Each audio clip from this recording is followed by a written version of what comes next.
আসসালামু আলাইকুম এভরিওয়ান, সবাই কেমন আছেন? আশা করি সবাই ভালো আছেন। তো আজকে রেডি হয়ে চলে যেতেছি ডাক্তারের কাছে। তো ভাবি একটু অসুস্থ, তাই ভাবিকে নিয়ে যেতেছি ডাক্তারের কাছে।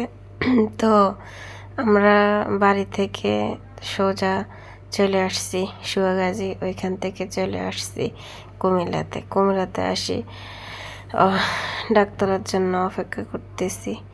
তো রাস্তার ভিউটা কি সুন্দর, তাই না? চারিদিকে এখন স্ক্রিমের দান রইতেছে সবাই, অনেক ভালো লাগে রাস্তাটা। দেখেন চারিদিকের ভিউ, গ্রাম অঞ্চলের ভিউ আমার কাছে অনেক অনেক ভালো লাগে সত্যি। তো ফাইনালি আমরা কিন্তু চলে আসছি ডাক্তারের কাছে।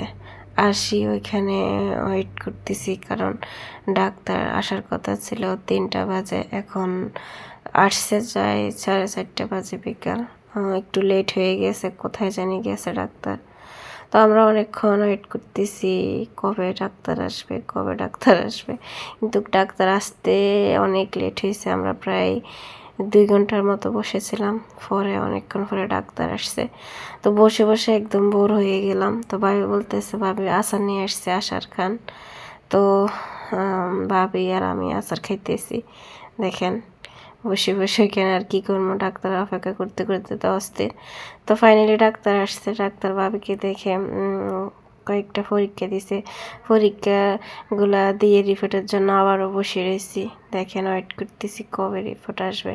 তো যাই হোক, অবশেষে ফাইনালি বসে থাকার পরে তো আর কি করবো, ভাবলাম কিছু নিয়ে আসি খাওয়ার জন্য। তো সাথে কিন্তু ভাবির আম্মু গেছে। তো এখান থেকে কিছু পেঁয়াজু, আলুর চপ, সিঙ্গারা নিয়ে আসছি, চা নিয়ে আসছি। তো এগুলো দিয়েছি খাওয়ার জন্য। তো রিপোর্টগুলো দেখাই চলে আসতেছি বাড়িতে।